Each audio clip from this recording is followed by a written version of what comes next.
Shalom Bapak Ibu, selamat datang dan tunggu kembali di tempat ini. Dan apa kabar hari ini? Haleluya. Mari kita persiapkan hati kita terlebih dahulu dan mari kita satukan doa. Haleluya.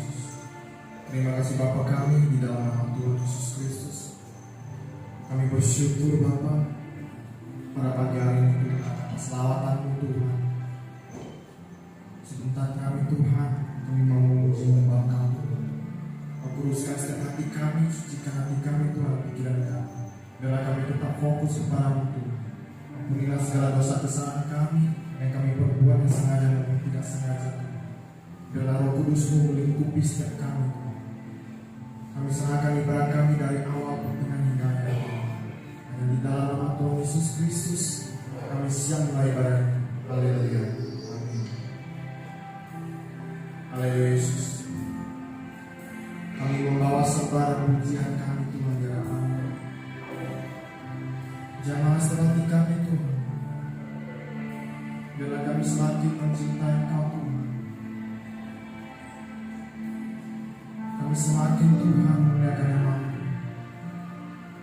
Bawa kami ke dalam hadirat-Mu Tuhan Yesus. Haleluya. Mari angkat pujian bersama dengan segala hati, segala jiwa.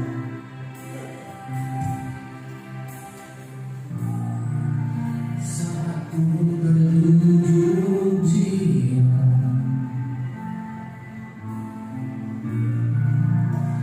dalam hadirat-Mu,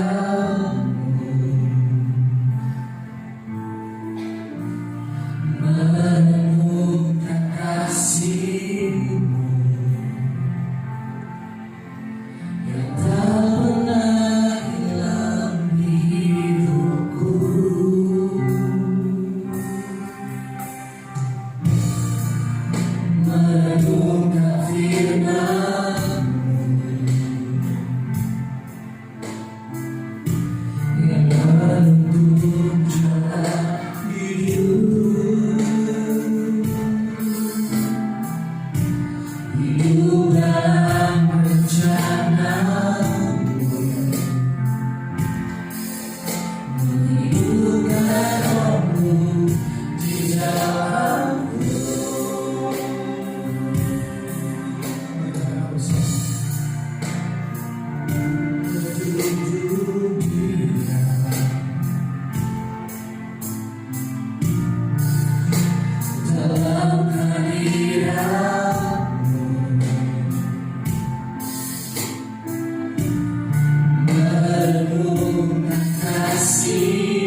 Terima kasih Tuhan atas kuasa hadirat-Mu Tuhan yang melingkupi setiap kami Tuhan pada pagi hari ini Tuhan. Dan sekarang kami mau lebih lagi Tuhan memuji kebesaran-Mu, kemuliaan-Mu Tuhan. Yang siap memuji Tuhan, mari sama-sama katakan amin. Saya mengajak semuanya untuk bangkit berdiri. Mari kita bangkit bersama, kita serukan nama Yesus. Sebab nama Yesus yang berkuasa, yang percaya amin.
Yeah.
Berikan kami hati yang baru,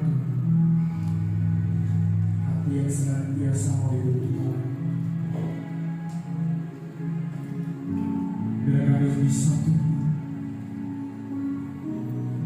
semakin serupa dengan Yesus.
Dalam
Elohim Yahweh, Allah yang besar, Allah Israel, Allah yang kami sembah, yang kami puja. Kami berterima kasih Tuhan Yesus buat anugerah-Mu yang besar sehingga kami berkumpul di tempat ini. Dan kami rindu supaya setiap kami yang datang, kami boleh menerima pesan Tuhan, kami boleh menerima kebenaran firman Tuhan yang akan mengubah setiap kehidupan kami, sehingga makin hari hidup kami makin indah, makin menyenangkan hati Bapa di surga. Hamba mohon kepadamu, berkatilah firman-Mu pada saat ini lewat bibir mulut-Mu ya Bapa, sehingga dapat Ku sampaikan dengan benar bagi setiap anak-anak-Mu di tempat ini. Terima kasih Bapa, kami siap mendengarkan firman Tuhan. Haleluya, amin. Puji Tuhan. Terima kasih buat tim presiden worship yang sudah mendahului melayani Tuhan pagi hari ini. Sekali lagi shalom Bapak Ibu. Shalom saudara-saudariku yang kukasihi di dalam Tuhan kita Yesus Kristus. Ya, saya bersyukur, berterima kasih ya kalau hari ini saya dipercayakan membawakan firman Tuhan bagi kita semua ya. Saya perkenalkan, nama saya Pendeta Sandra ya, Aneke Keloai, marga saya Keloai dari Manado ya. Saya suku Minahasa, Sulawesi Utara, dan saya datang bersama suami saya Pendeta Wilam Sigar Kumauna dan bersama anak yang paling bungsu. Anak kami sudah gede-gede ya, sudah pada kuliah. Ini yang paling kecil ya, puji Tuhan.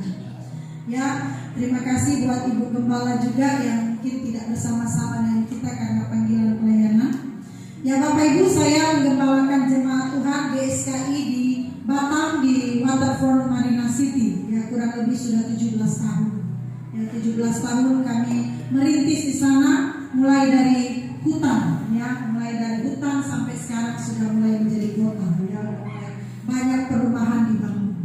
Puji Tuhan, Bapak Ibu Saudara yang dikasihi Tuhan, kiranya saudara boleh diberkati Tuhan pada hari ini lewat firman Tuhan. Amin ya. Tema firman Tuhan yang akan saya bawakan hari ini adalah rela menderita. Jadi rela menderita saudara, ini adalah sebenarnya panggilan hidup orang Kristen. Mungkin kalau kita mendengar kata rela menderita, orang sudah takut gitu ya. Aduh jangan deh gitu. Saya tuh mau hidup mau bahagia, saya mau hidup senang, saya mau hidup sukacita, diberkati. Tapi saudara harus tahu kunci untuk meraih semua itu saudara ya. Kita harus mengerti bahwa mau tidak mau saudara, hal ini tidak bisa dihindari oleh orang percaya. Kenapa saudara? Hidup di dunia yang sudah rusak oleh dosa ya. Kalau saudara berkata saya tidak mau menderita, kenyataannya dunia sudah rusak saudara ya. Dunia ini sudah bukan tempat hunian yang ideal bagi orang percaya. Kalau dunia ini masih jadi tempat hunian yang ideal, Yesus tidak perlu pulang ke rumah Bapa. Yesus tidak perlu memproklamirkan ada langit baru dan bumi yang baru. Karena dunia rusak, maka Allah menyediakan tempat yang baru, yaitu langit baru dan bumi yang baru, atau kerajaan surga yang kekal. Itu adalah tempat ideal kita sebagai orang percaya. Amin. Jadi bukan dunia ini lagi, saudara. Makanya sangat disayangkan kalau orang percaya berlomba-lomba membangun kenyamanan hidup di bumi yang pada akhirnya semua kenyamanan akan ditinggalkan. Boleh gak hidup nyaman? Boleh. Tapi kenyamanan yang saudara bangun untuk apa saudara? Untuk Tuhan atau untuk memuaskan hawa nafsu duniawi saudara? Baiklah kalau kita nyaman, kita punya fasilitas, kita gunakan melayani Tuhan. Amin. Ya. Kami baru beberapa hari ini dikejutkan saudara oleh berita anak rohani kami yang kami sangat kasihi saudara. Beberapa hari yang lalu koma di rumah sakit. Padahal kami masih bertemu, bahkan menjadi sekretaris panitia Natal dari suami saya untuk persekutuan pendeta pastor Indonesia Timur yang akan mengadakan Natal pada bulan Januari awal dan beliau sekretarisnya. Dan tiba-tiba dikejutkan saudara bahwa istrinya telepon, "Mami, suami saya koma di rumah sakit." Wah saudara, itu berita yang menurut kami pukulan yang berat. Kenapa Bapak Ibu? Orang ini orang yang sangat mengasihi pekerjaan Tuhan. Ya, dia itu kalau mendukung pekerjaan Tuhan bukan cuma dengan tenaga, tapi dengan uangnya saudara. Tetapi saudara, bukan berarti orang-orang yang tidak dikasihi Tuhan ini tidak mengalami penderitaan. Jadi waktu kami datang ke rumah sakit saudara, sudah tidak berdaya. Ternyata di dalam pekerjaannya dia pecah pembuluh darah tinggi, padahal orangnya tidak temperamen, orangnya sangat lembut, bukan orang yang suka marah-marah gitu ya. Kalau ada darah tinggi katanya orang suka marah-marah, dibilang itu darah tinggi gitu ya. Orangnya nggak baik saudara. Tetapi tiba-tiba mungkin dalam pekerjaan capek, pecah pembuluh darah, dia masih ngomong, masih biasa, lama-lama makin lemah, makin drop. Dan akhirnya masuk rumah sakit, sempat berhenti nafasnya dan kemudian koma. Dan hari ini saudara, kami menunggu dengan sangat cemas dengan doa. Dari jam 4 subuh saya dan suami sudah bangun berdoa untuk Tuhan, kiranya Tuhan perpanjang umurnya. Karena sekarang lagi melewati masa cuci otak yang lagi dibersihkan darah beku atau darah yang pecah di ini otak, dan lagi dibersihkan, ini udah hari kedua. Dan tadi kabar dari dokter sampai 2-5 hari ke depan masa kritis dari anak ini. Jadi kalau dia lewat masa kritis dia pulih, tapi kalau tidak dia akan selesai di bumi. Artinya apa saudara? Bahwa hidup ini hanya sesaat di bumi. Kita tidak tahu kapan hidup berakhir. Nah sekarang tujuan kita itu sebagai orang percaya di bumi adalah melayani Tuhan. Tugas kita melayani Tuhan. Dan selama kita di bumi, kita harus mengerti kenapa kita dipanggil jadi orang Kristen, kenapa kita jadi orang percaya, kenapa kita dipisahkan dari gelap kepada terang. Dan selama saudara tidak mengerti ini, saudara tidak akan pernah bisa hidup seperti yang Bapa kehendaki. Yang Allah kehendaki adalah kita dipanggil, dibenarkan, dikhususkan untuk melakukan kehendak Bapa, melayani Bapa, dan kita menjadi anak Bapa. Amin. Ya, jadi anak Bapa di surga, saudara. Dan dalam hal ini mau tidak mau, saudara, kita akan masuk dalam berbagai penderitaan. Jadi kalau orang percaya tidak siap atau tidak rela menderita bagi kerajaannya, mereka tidak akan dapat melakukan kehendak Bapa, tidak akan dapat melayani Dia dengan benar. Kalau perjanjian lama, saudara, orang melayani Allah itu banyak dengan tekanan-tekanan ritual, ya, ritual atau liturgi yang harus dipatuhi. Kita melayani seperti tadi, saudara, itu sangat baik. Tetapi ada pelayanan di perjanjian baru yang ditekankan oleh Yesus adalah melayani perasaan Bapa. Ya, kalau kita hanya mementingkan perjanjian lama, mementingkan moral, tapi ketika Yesus datang, mementingkan kepada perkara-perkara batinnya, manusia batinnya. Ya, kalau perjanjian lama kepada manusia lahirnya, tapi ketika Yesus datang, Yesus menekankan manusia batinnya, kecantikan dari dalam memancar keluar. Ya. Nah, kenapa kita harus rela menderita, saudara? Pertama, tantangan yang kita hadapi pada dunia zaman sekarang adalah kita hidup dalam masyarakat postmodern. Ya, saudara mengerti masyarakat postmodern? Masyarakat yang sudah terikat, saudara, yang makin konsumeristis sampai pada level tidak terbatas dan tidak terkendali. Istilahnya adalah influenza. Ya, kita hidup di tengah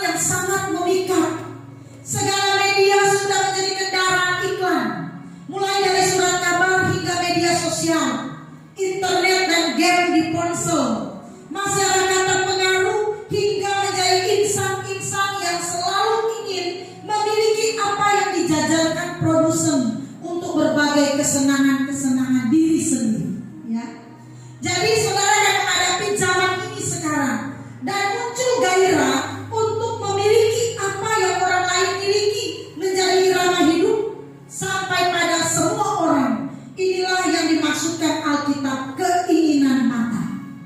Jadi Bapak Ibu gereja, orang percaya akan mengalami penderitaan karena kita melayani orang-orang yang sebenarnya tidak tertarik lagi dengan Tuhan, saudara. Lebih tertarik kepada berhala dunia. Betul nggak? Saudara masih tertarik dengan Tuhan? Atau tinggal lip service? Ku menyembahmu. Menyembah Tuhan atau menyembah siapa? Ini saudara adalah tantangan, saudara.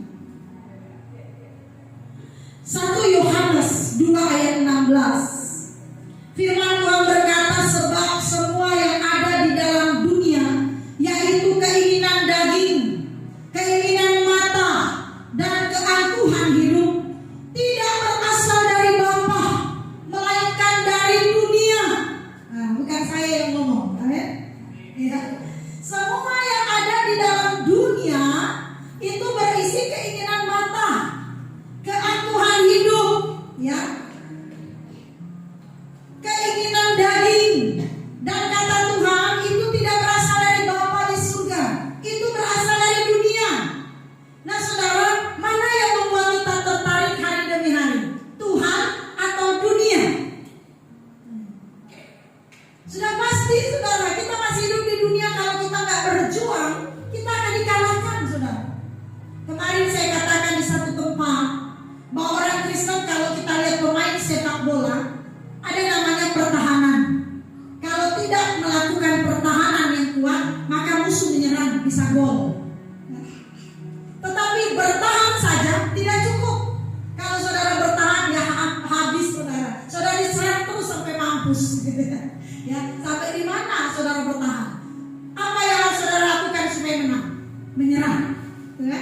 Saudara harus menyerang. Di dalam hidup ini ada pertahanan, ada penyerangan, saudara. Bertahan supaya saudara jangan dikalahkan oleh dunia. Bertahan supaya saudara jangan terjerat kepada kecintaan dunia. Bertahan supaya saudara jangan sampai materialistis, jangan sampai jadi orang jahat. Tapi kemudian saudara menyerang, kalahkan segala tipu daya muslihat iblis. Ini berat, saudara. Saudara pasti akan masuk dalam penderitaan. Tapi ada kabar baik, saudara. Tanpa penderitaan tidak ada kemuliaan Allah. Hanya orang-orang yang menderita yang dihibur. Saudara takut menderita. Padahal saudara tahu nggak? Kalau saudara melayani Tuhan, saudara menderita karena ada orang-orang masyarakat postmodern. Saudara dihibur Tuhan. Siapa yang dihibur Tuhan? Orang yang sedih hati. Amin. Ya, nggak apa-apa menangis, Tuhan hibur kok.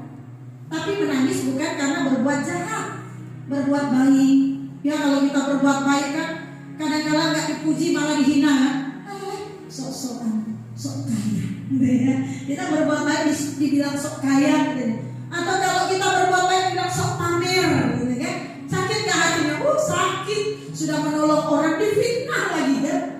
Udah kita tolong, sudah. Nggak punya rumah kita kasih rumah, nggak punya makan kita kasih makan. Di luar kita dibilang orang jahat. Menderita nggak? Menderita. Mungkin kalau murid-murid Yesus menderita secara fisik, kita nggak menderita sampai fisik. Hanya perasaan yang tergores, perasaan yang teriris, saudara. Tetapi firman Tuhan berkata, berbahagialah engkau karena aku akan menghibur. Penghiburan bagi orang-orang yang melayani Tuhan, yang mengubah manusia menjadi seperti Yesus. Gereja harus mengubah manusia menjadi seperti Yesus. Kalau gereja tidak terpanggil mengubah manusia, itu bukan gereja Tuhan. Makanya gereja harus melayani Tuhan. Melayani Tuhan sih penderitaan melayani Tuhan ada kemuliaan yang besar. Penghiburan yang luar biasa, saudara. Dunia ini akan lenyap dengan keinginannya, tetapi orang yang melakukan kehendak Allah akan tetap hidup selama-lamanya. Tentunya saudara, pola hidup seperti ini juga akan mempengaruhi pola berpikir banyak saya. Terbukti dengan adanya anak-anak Tuhan yang memenuhi dirinya dengan berbagai fasilitas, seakan-akan dia berhak hidup wajar seperti anak-anak dunia. Suasana dunia hari ini mempengaruhi secara kuat. Orang percaya yang semakin kuat mempertahankan haknya, tidak mau kehilangan sesuatu demi Tuhan. Kita tuh di gereja melayani anak remaja, saudara, nggak mudah. Bapak ibu saudara, kami layani anak-anak muda zaman sekarang. Aduh, kadang itu kakak-kakak rohani itu mengeluh sama kami, Bu Gembala, tolong sekali-sekali ibu turunlah. Anak-anak kalau lagi kita ngajar mereka main handphone, main gadget, dibilangin ngambek, dikerasin nggak mau remaja. Wah, saya bilang oh ya, nanti yang minggu depan saya turun. Ya, mungkin saya agak tegas sama anak-anak, tapi mereka sayang ya. Mereka udah banyak yang mahasiswa juga. Kalau saya lagi ngajar mereka pura-pura buka Alkitab. Hai, minggu depan bawa Alkitab, nggak boleh bawa handphone. Enggak lah kami buka Alkitab. Bohong dosa, bohong itu dosa. Saya bilang itu nggak buka Alkitab tuh, baca WA, balas WA cowok kan? Nggak ada loh mami. Nangis. Wah, kalau nangis nggak boleh pacaran, masih anak-anak kok nangis. Ya, waduh, nggak gampang sudah. Kadang mereka bohong-bohong baca Alkitab, ternyata balas WA. Nanti orang tua ngadu, saudara. Anak-anak ngelawan, masih remaja SMP udah pacaran. Bahkan bisa nekat, saudara, mereka. Mamanya sita handphone, dia pakai handphone mamanya. Lewat Instagram lah, lewat TikTok lah, chattingan mereka, saudara. Wah, ini manusia masyarakat postmodern. Mereka lebih bergairah dengan dunia daripada mendengar Tuhan berbicara. Nah ini kalau kita nggak latih, generasi kita rusak, saudara. Kita akan masuk pada penderitaan mendidik mereka. Ya? Kadang kalau lewat cemberut mereka, nggak tegur saya karena mungkin kena marah. Saya bilang mundur. Kalau ketemu Bu Gembala shalom, kurang semangat. Shalom mami, kurang tulus. Shalom mami, puji Tuhan, masuk. Wah itu memang keras, tapi akhirnya lama-lama mereka mulai. Karena apa? Orang yang sudah terpaku pada gadget, gak ada lagi etikanya, saudara. Gak ada lagi sopan santunnya. Coba lihat di meja makan, ibu-ibu makan dengan anak-anak. Ada gak peduli orang tua? Handphone, saudara. Aduh, ini adalah sebuah penderitaan mengubah manusia postmodern untuk cinta Yesus. Mereka harus cinta Yesus. Karena dunia ada di genggaman tangan kita sekarang, saudara. Orang bisa belanja apa saja di tangan, handphone, lewat apa saja, saudara. Orang bisa melakukan kejahatan lewat apa saja. Anak-anak, mamanya ada anak seorang hamba Tuhan. Dia bilang anak saya anak manis, Bu Pendeta, anak baik. Oh ya, puji Tuhan. Tapi coba dicek di kamar, dia baik atau tidak. Nggak pernah bergaul katanya, nggak pernah keluar, nggak pernah pacaran. Dia satu sekolah sama anak saya. Anak saya lapor, mah itu ada anak pendeta tuh lagi pacaran sama orang non Kristen. Oh ya? Iya. Saya bilang, waduh katanya dia anak baik, nggak pernah bergaul. Selamatkan dia, saya kasih tahu anak-anak ini. Selamatkan dia, iya. Nah anak-anak SMP, saudara, mereka tahu loh cara hack handphone temannya. Bisa, kita kalah, saudara. Mereka bisa hack, artinya kita orang tua yang hack. Mereka hack handphone orang. Akhirnya mereka dapati, saudara, anak dari hamba Tuhan ini. Maaf kata Bapak Ibu, dia punya inbox messenger itu foto, video, porno semua. Ayo, anak baik, nggak pernah keluar rumah. Dosa bisa merajalela dengan cara itu, betul kan? Cowoknya bilang begini, kamu kalau cinta saya, kirim dong video yang hot. Kirim. Kalau kamu cinta saya, kamu bikin yang lebih lagi dong. Dikirim. Ngeri ya?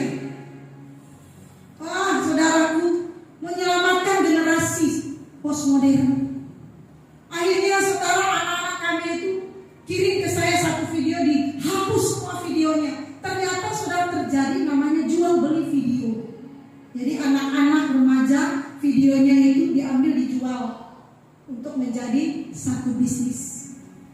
tahu dijual kemana. Akhirnya Bapak Ibu, kami ambil satu tindakan, ketemu dengan orang tuanya untuk menyelamatkan anak ini. Anak-anak cantik, anak gadis cantik sudah. Kami ketemu, bapaknya punya sakit, kalau shock bisa lemah jantungnya. Jadi kami panggil ibunya. Mana anaknya? Di kamar. Panggil anaknya, kita suruh anaknya untuk sabar. Dia, ini harus kita beritahukan supaya anaknya bisa dicegah. Dan akhirnya waktu kami kasih tahu, orang tuanya masih gak percaya. Kami ngomong mulut gak percaya, kami kesal gak percaya, dia tetap bela anaknya. Barulah terakhir kami tunjukkan video. Karena anaknya bisa bercerita yang manis, sehingga orang tuanya tuh percaya. Akhirnya pas ditunjukin videonya, bapaknya pingsan. Bayangkan, pingsan bapak, ibunya langsung lemas, tidak berdaya. Setelah kuat kembali, bapaknya dipukul anaknya, saudara. Saya bilang, stop, jangan begini, kematian anaknya. Dia harus diselamatkan juga. Tapi anaknya bisa nyaut dengan begitu lancang, saudara. Begitu pintarnya dia nyaut. Dan ini Bapak Ibu, untuk menyelamatkan anak-anak kita ini, kita harus siap menderita. Amin. Kalau kita nggak mau menderita, biarin aja. Dia mampus sana. Sudah. Kita nggak akan bisa menyelamatkan keluarga kita. Bapak Ibu Saudara, bukan cuma itu, kejahatan begitu banyak. Mari saya cek anak-anak saya, saudara. Anak saya waktu SMA juga begitu, saudara. Saya dia jam belum pulang, saya kejar tuh sama suami, pakai mobil kejar cari dia di mana. Saya tanya sama siapa, mana anak saya? Sudah pulang Bu, nggak ada les di sini. Katanya dia les. Saya cari ke rumah teman-temannya, saudara. Kejar saya sampai akhirnya bisa kuliah. Dia bilang, Mami ini ngatur saya ke anak kecil. Memang kamu bagi Mami masih anak kecil. Aku udah boleh loh Mami pacaran. Katanya, wah ada itu kata pacaran. Pacaran kalau udah mau merit. Kalau udah mau merit, Mami kasih pacaran. Kalau mau merit, jangan pacaran. Karena pacaran persiapan merit. Nah, kita harus tegas. Memang dibenci. Kata anak-anak kita, Mami jahat, nggak apa-apa. Kemudian kita akan tertawa melihat masa depan mereka. Nah, untuk menyelamatkan mereka juga gak cukup ngomong, harus teladan. Keteladanan yang harus kita berikan. Pola hidup ini sudah banyak mempengaruhi banyak orang, bukan cuma di non-Kristen, tapi Kristen, saudara. Maka kita harus siap melayani Tuhan dengan siap menderita. Menghadapi jemaat yang karakternya masih rusak, ditegur tersinggung keluar, ya kan? Nggak terima ditegur keluar. Ini sudah gereja mengalami begitu banyak tantangan. Orang percaya harus siap menghadapi ini. Saudara tidak boleh takut melayani Tuhan, tetapi kita harus masuk dalam penderitaan Kristus. Kita menghadapi manusia lagi selain manusia postmodern yang sudah terikat dengan berbagai media, terikat berbagai promosi dunia, terikat dengan iklan-iklan yang menggiurkan, saudara. Apalagi saudara, kita menghadapi keadaan manusia yang bersifat manusia akhir zaman. Lihat di 2 Timotius 3 ayat 11. Kalau ada yang dapat boleh baca 2 Timotius 3 ayat 1. Oke, ayat 1 dan seterusnya kita baca bersama-sama. Ketahuilah bahwa pada hari-hari terakhir akan datang masa yang sukar. Manusia akan mencintai dirinya sendiri dan menjadi hamba uang. Mereka akan membuang dan menyombongkan diri. Mereka akan menjadi pemfitnah. Mereka akan berontak terhadap orang tua dan tidak tahu berterima kasih. Tidak mempedulikan agama. Tidak tahu mengasihi. Tidak mau berdamai. Suka menjelekan orang. Tidak dapat menekan diri. Garang. Tidak suka yang baik. Suka berkhianat. Tidak berpikir panjang. Berlagak tahu. Lebih menuruti hawa nafsu daripada menuruti Allah. Tidak? Secara lahiriah mereka menjalankan ibadah mereka, tetapi pada hakikatnya mereka memungkiri kekuatannya. Jauhilah mereka itu.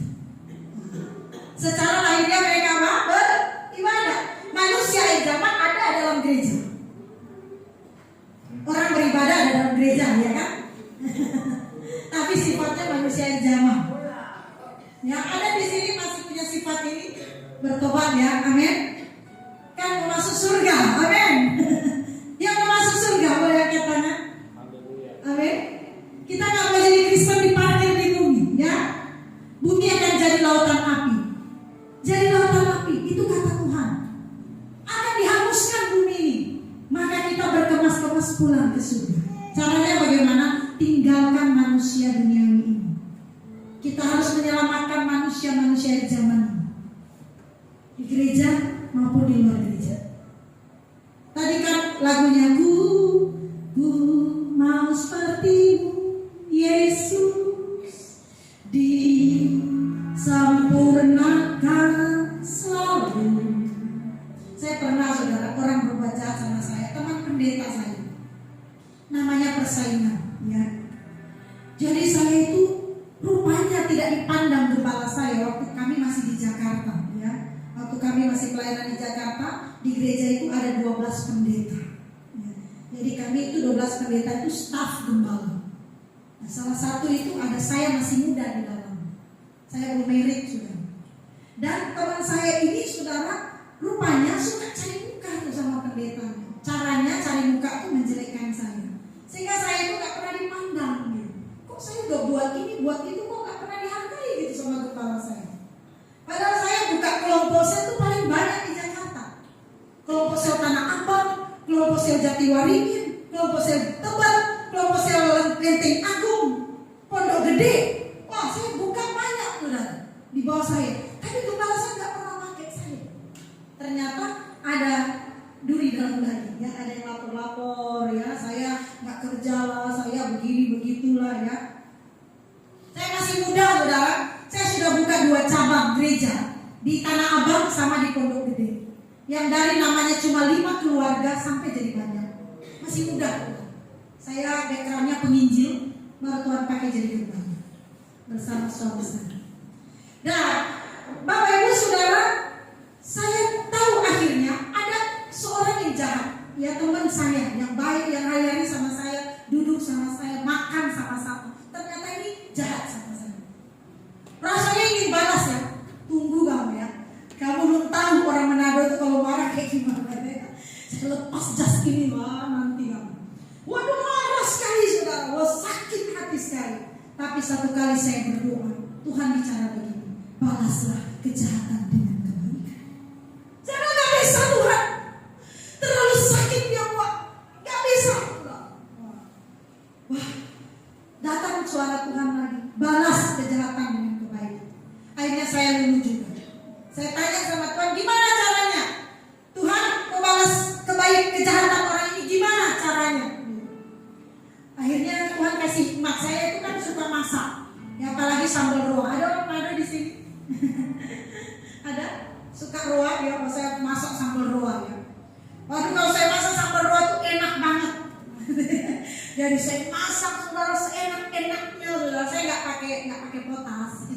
Saya masak enak-enak. Pas saya masak, saudara, saya tahu ini teman saya suka sekali. Walaupun dia bukan orang Manado, tapi dia suka sekali sambal roa. Saya bilang, Kak, mau makan nggak? Ya, ini saya ada bawa nih oleh-oleh, ya, sambal roa. Waduh, terima kasih banyak. Dia bilang begitu. Waduh, dia senangnya minta ampun. Ya, dia makan dengan saya di atas, dia makan banyak. Terus akhirnya saya lega. Tuhan, terima kasih. Kalaupun dia tidak berubah, tapi saya terlepas dari ingin balas dendam. Kenapa? Saya melawan diri saya dengan melakukan kebaikan. Akhirnya saudara, lewat dari kejadian itu, dia juga lah yang memulihkan nama saya. Luar biasa, nih. Kebaikan harus, kejahatan harus kita balas dengan kebaikan. Satu cerita lagi, saudara, anak praktek di Hotel Holiday Inn di tempat tinggal kami. Dia dijahatin oleh temannya, tapi sebenarnya karena dia berbuat jahat. Dia masuk di asrama laki-laki, tidur dengan teman cowoknya. Nah, itu kan pelanggaran. Ya, anak praktek tidurlah di tempat temannya laki-laki. Akhirnya dilapor, saudara, sampai ke sekolahnya. Dan di sekolahnya mengambil keputusan dia berhenti praktek, artinya gagal. Ya, dia tidak boleh melanjutkan, tapi ditarik kembali oleh sekolahnya. Dia datang ke gereja, dia menangis. Saya bilang, kenapa kamu menangis? Bu, saya sudah gagal praktek. Saya dilapor teman saya jahat. Dia lapor ke hotel, dia lapor ke sekolah. Akhirnya saya tidak bisa melanjutkan praktek, saya harus mengulang. Apa yang saya lakukan, Bu? Tolonglah berdoa, Bu, supaya Tuhan jahat teman saya. Akhirnya saya bilang, kita berdoa dulu. Tapi yang saya mau kasih tahu kamu, yang harus Tuhan jamah hidupmu, bukan teman. Kamu harus bertobat. Ya, kamu telah melakukan pelanggaran. Kedua, kamu datangi teman, terima kasih sama dia. Karena kalau dia tidak melapor, kamu bisa hamil sebelum menikah. Ya. Jadi temanmu bukan berbuat jahat, berbuat baik. Walaupun secara manusia jasmani jahat. Tapi kalau dia tidak lapor, kamu sudah hamil. Akhirnya dia menangis, dia bilang, iya Bu. Dia datangi temannya, sudah keluar, dia sudah harus keluar, harus balik ke kampungnya. Akhirnya dia panggil temannya, dia bilang, saya minta maaf ya, karena saya sudah berbuat salah. Terima kasih karena kamu telah menyelamatkan nyawa saya. Saudara, ini sebenarnya nggak masuk akal, betul kan? Ya, dia lapor, terancam, walaupun dia buat salah. Tapi kan ini manusia daging, saudara. Hanya dia minta maaf, dia berterima kasih, dan ternyata 1-2 hari kemudian dia dipanggil oleh hotel dan sekolah membatalkan surat gagal prakteknya. Karena apa? Karena temannya yang ini meluruskan nama baiknya. Saudara, perbuatan jahat tidak akan pernah menang dengan kebaikan. Amin. Makanya manusia di zaman ini harus kita tinggalkan, harus kita singkirkan. Itu tidak mendatangkan keuntungan. Karena kita juga harus melayani mereka. Suami saudara yang masih punya sifat manusia zaman, istrimu harus kau selamatkan dengan keteladanan hidupmu. Kau harus berubah terlebih dahulu, baru mengubah orang lain. Otomatis saudara, ketika kita mau menyelamatkan manusia-manusia ini, saudara akan siap menderita, menangis, saudara, amin. Tapi kan ada pujian yang menabur dengan mencucurkan air mata, akan menuai dengan bersorak-sorai. Mencucurkan air mata bukan hanya menabur uang, menabur benih, bukan. Menabur kebaikan, engkau menangis, tapi kata firman Tuhan, engkau akan pulang dengan sorak-sorai. Engkau akan disambut oleh Bapa. Engkau yang menderita, engkau yang menangis, engkau mencucurkan air mata untuk mempertahankan hidup bersih, untuk mempertahankan hidup benar, untuk menyelamatkan jiwa-jiwa. Engkau akan dihibur oleh Tuhan.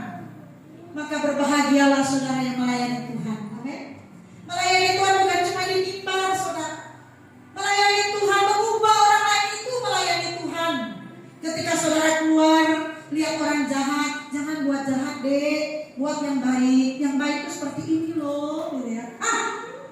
Orang maki kita kan, itulah melayani Tuhan, menderita, tetapi upahnya sudah disediakan oleh Tuhan. Bapak Ibu, menghadapi manusia yang tidak tahu berterima kasih. Ada nggak di sini yang tidak tahu berterima kasih? Semoga nggak ada ya. Ya, semua tahu berterima kasih, amin. Ya, kalau dikasih, ambil. Setelah itu kasih. Terima kasih. Jangan diterima, nggak pernah ngasih. Wah, ini bahaya. Pernah lihat orang makan, nggak pernah buang air besar, akhirnya bisa penyakitan ya. Jadi terima kasih, gitu ya. Terima kasih, gitu. Ya saudara, orang yang suka berontak, pernah lihat? Dikit-dikit berontak, disuruh A berontak, disuruh B berontak. Enak gak lihat orang begitu? Nggak enak ya, kok. Makanya kalau dibilang nurut ya kan? Iya, nurut. Nggak boleh ini ya? Iya Bu. Wah, saya sebagai gembala saudara, kalau pelayan suka berontak, saudara, udah saya catat itu. Tahun depan dan saya pilih lagi jadi pengurus. Capek saudara, karena kita melayani banyak orang yang bertabiat dosa. Nah, pelayan Tuhan kalau bertabiat dosa ngeri, saudara. Kita nggak bisa mengubah orang lain. Maka ini panggilan gereja berat, melayani orang-orang yang bertabiat dosa, melayani orang-orang yang berkorban dosa. Itu akan membawa kita masuk dalam penderitaan. Tapi gereja harus siap merasakan penderitaan Yesus. Tantangan yang kita hadapi adalah dunia yang makin banyak kejahatan. Manusia akhir zaman. Dari zaman ke zaman manusia bukannya makin baik, tapi makin jahat. Saya kalau jemaat gak mau berubah, saya suruh pilih sama dia. Kamu mau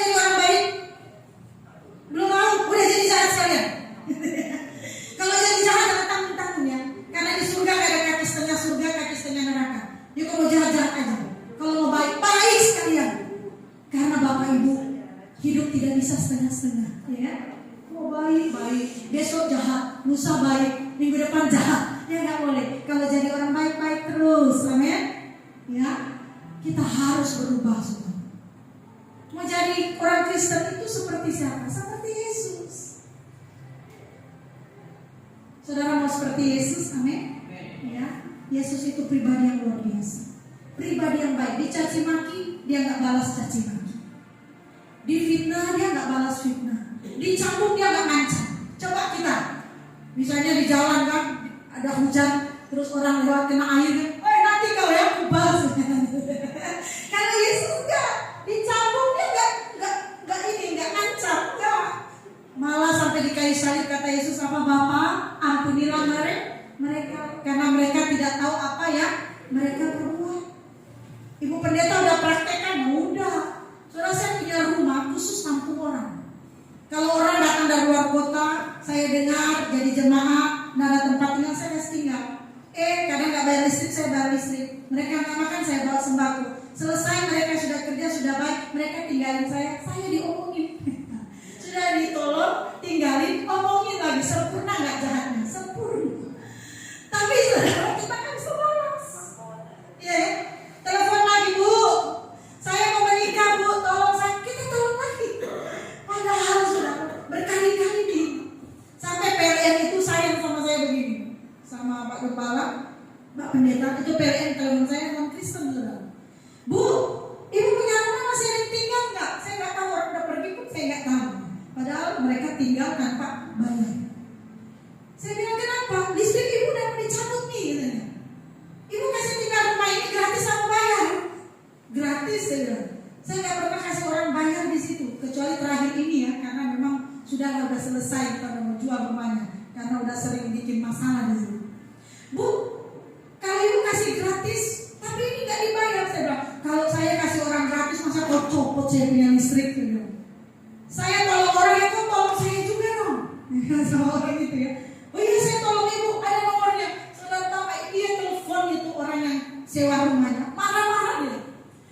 Kalian tahu diri nggak? Itu rumah di mana? Jadi saya ditolong sama orang non Kristen, saudara. Kebaikan menghampiri saya kembali. Tapi walaupun sakit, saudara, kita berhenti menolong orang? Enggak, tetap ditolong. Sekalipun kita harus menderita, karena itulah cara kita memperagakan hidup Yesus. Kalau saudara balas yang jahat dengan jahat, orang nggak pernah bertobat. Amin, setuju? Caranya gimana saudara bertobat? Ketika dia ludahi saudara lap aja ludahnya.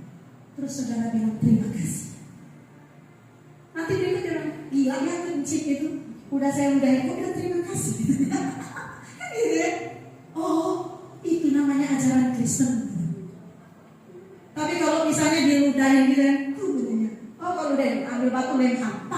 Oh, itu ajaran Kristen. Yang jahat kita tunjukin yang baik. Kalau kita difitnah, jangan balas fitnah. Orang akan bertobat. Kita memang harus menderita baru orang bertobat. Amin.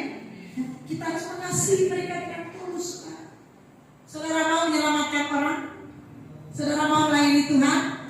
Oh, ternyata melayani Tuhan kayak gini ya. Bukan cuma nyanyi-nyanyi. Oh, enak ya. Itu worship leader ganteng, suaranya keren lagi katanya. Oke, itu melayani Tuhan enggak. Melayani Tuhan tadi ubah orang lain menjadi seperti Yesus. Kita gereja terpanggil untuk mengubah orang lain. Kalau orang enggak pernah berubah, saudara, aduh, kasihan. Kita harus rela siap menderita. Kalau orang percaya tidak siap menderita, tidak rela menderita, bagaimanakah ia dapat melayani Tuhan? Bagaimanakah ia dapat menyelamatkan jiwa-jiwa bagi Kristus? Tuhan Yesus sudah memberikan teladan. Berani menderita demi melakukan kehendak Bapa, mati demi menyelamatkan orang berdosa. Pernyataan Tuhan Yesus bahwa serigala memiliki liang, namun burung mempunyai sarang, tetapi anak manusia tidak mempunyai tempat untuk meletakkan kepalanya. Pernyataan ini menunjuk Tuhan Yesus rela melepaskan hak untuk menikmati kesenangan atau kenyamanan hidup. Oleh sebab itu seorang anak Tuhan harus berani menderita seperti Tuhan Yesus. Kita lihat Roma 8 ayat 17. Roma 8 ayat 17. Jika kita adalah anak, maka kita juga adalah ahli waris. Maksudnya orang-orang yang berhak menerima janji-janji Allah, yang akan menerimanya bersama-sama dengan Kristus, yaitu jika kita menderita bersama-sama dengan Dia. Amin. Tepuk tangan dulu buat Dia.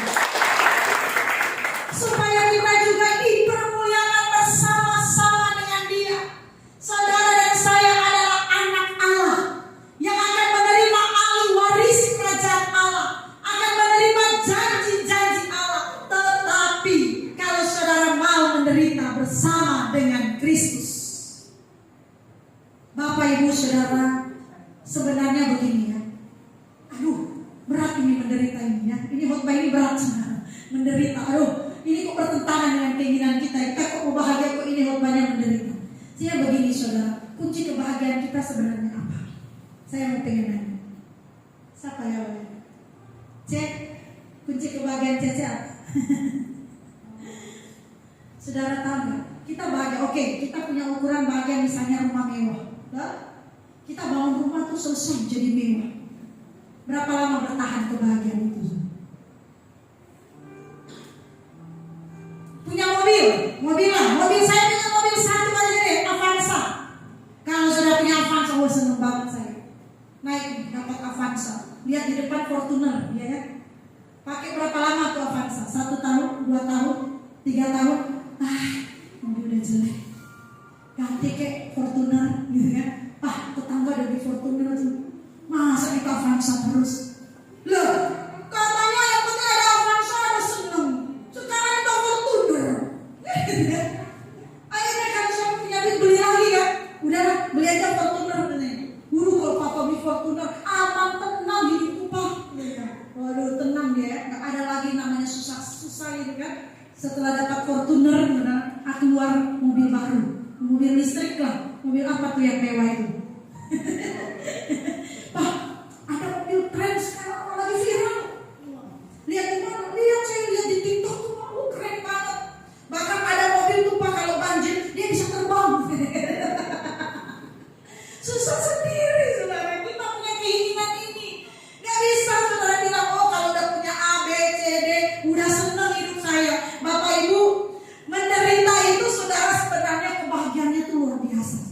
Karena lihat Yohanes 14 ayat 27. Di mana letak kebahagiaan orang percaya ini saudara? Yohanes 14 ayat 27. Damai sejahtera yang kutinggalkan bagimu, damai sejahtera kuberikan kepadamu, dan aku memberi kepadamu tidak seperti dunia memberi. Janganlah gelisah dan gentar hatimu.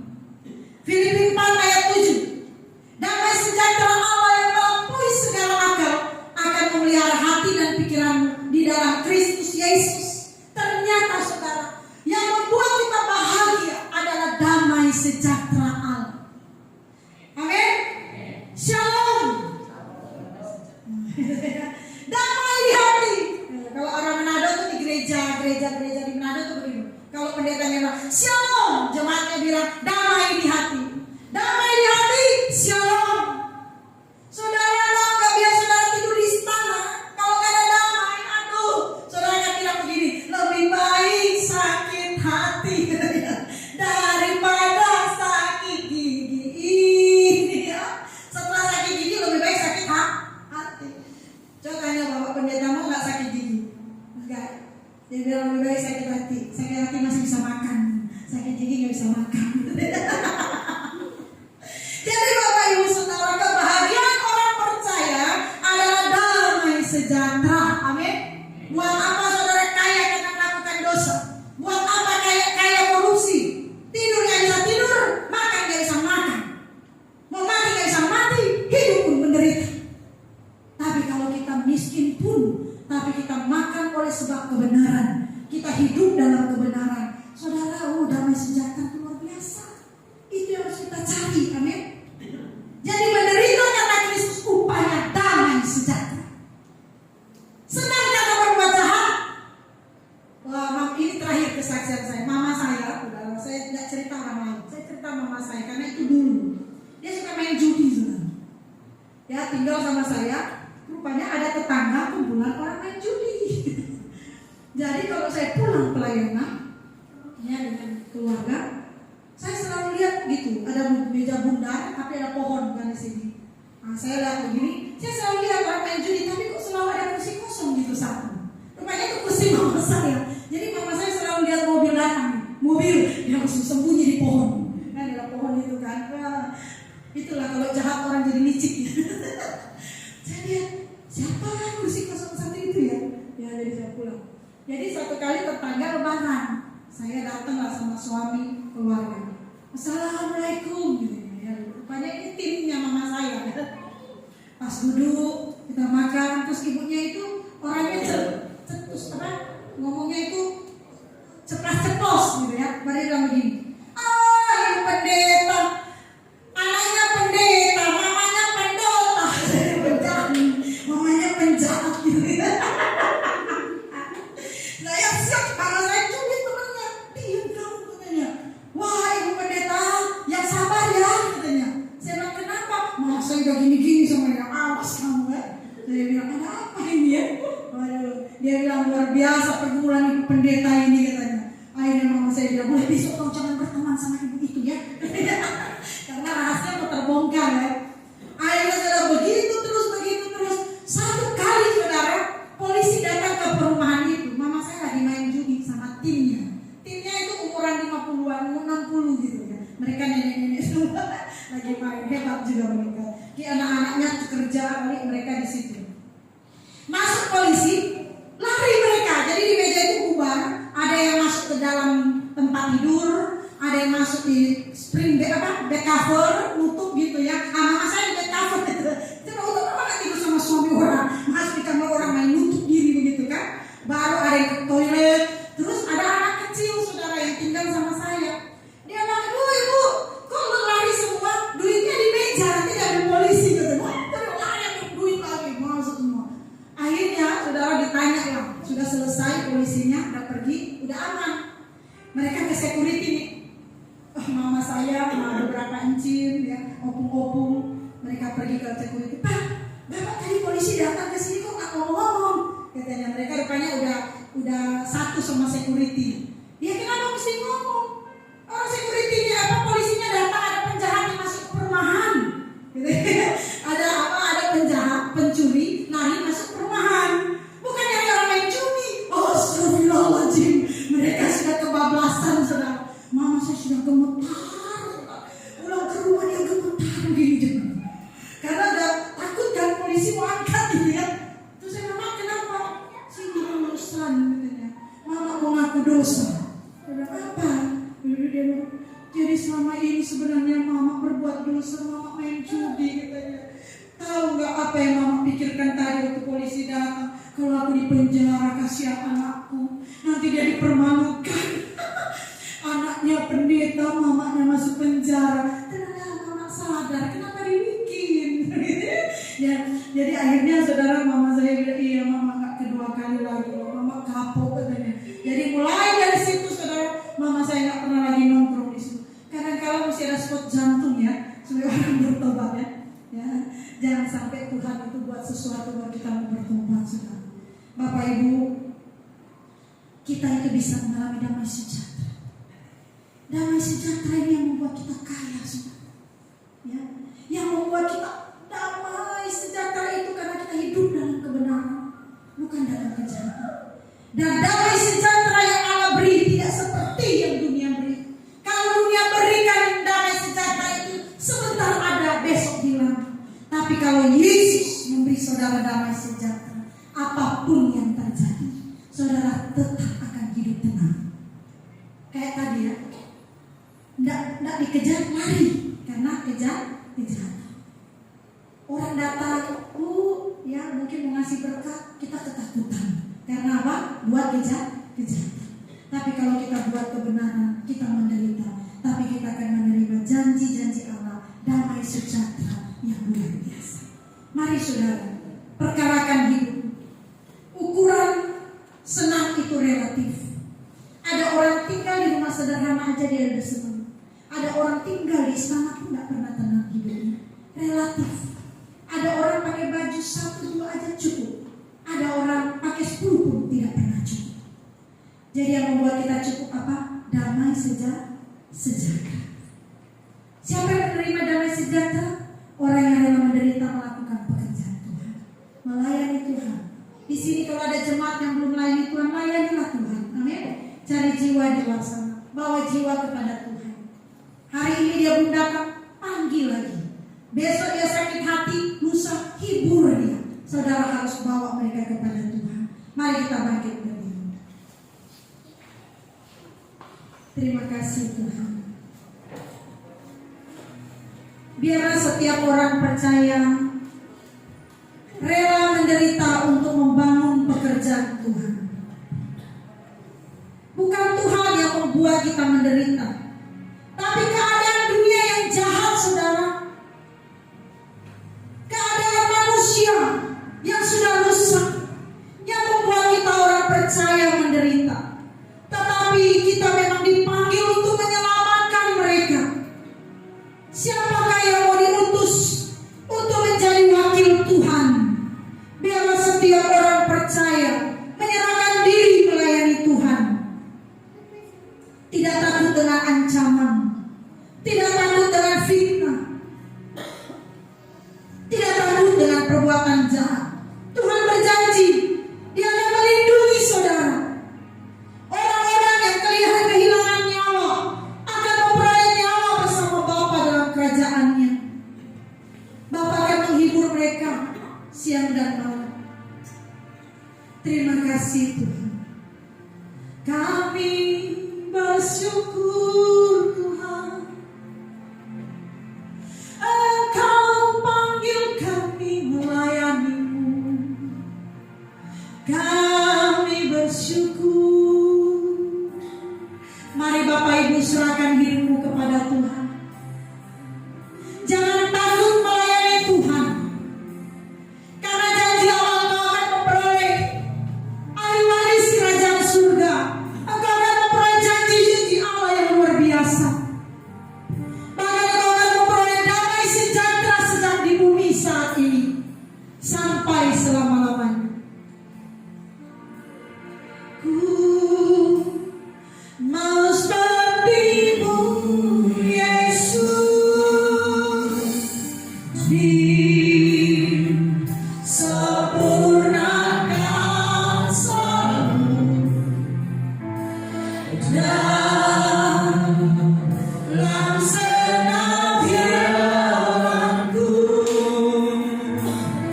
memuliakan nama-Mu. Angkat tanganmu, katakan ku mau seperti Yesus. Haleluya. Mau seperti-Mu,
apapun. Karena kemenangan sudah Tuhan jamin. Kami mau maju bersama-sama dengan Tuhan Yesus untuk mendirikan gereja yang kuat, yang berkarakter Kristus, yang bertanggung jawab dan siap membawa pulang jemaat Tuhan masuk LB3. Hamba berdoa untuk gereja di tempat ini. Biarlah lahir orang-orang yang militan, orang-orang yang tidak takut mempertahankan hidup mereka untuk kemuliaan nama Tuhan. Bapa, Roh Kudus, beri gerejamu kekuatan. Beri kami kekuatan Tuhan. Di dalam nama Tuhan Yesus, jamaah yang sakit Tuhan sembuhkan, yang lemah Tuhan kuatkan, yang hibur Tuhan, yang susah Tuhan hiburkan. Di dalam nama Yesus, biarlah damai sejahtera Allah melimpah-limpah dalam hidup kami. Terima kasih Bapa, hamba telah selesai berbicara. Biarlah Engkau terus memberi pengertian bagi kami, sehingga kami boleh dikuatkan, dimampukan menjadi pelaku firman Tuhan. Di dalam nama Yesus, hamba berdoa dan bersyukur. Amin. Terima kasih.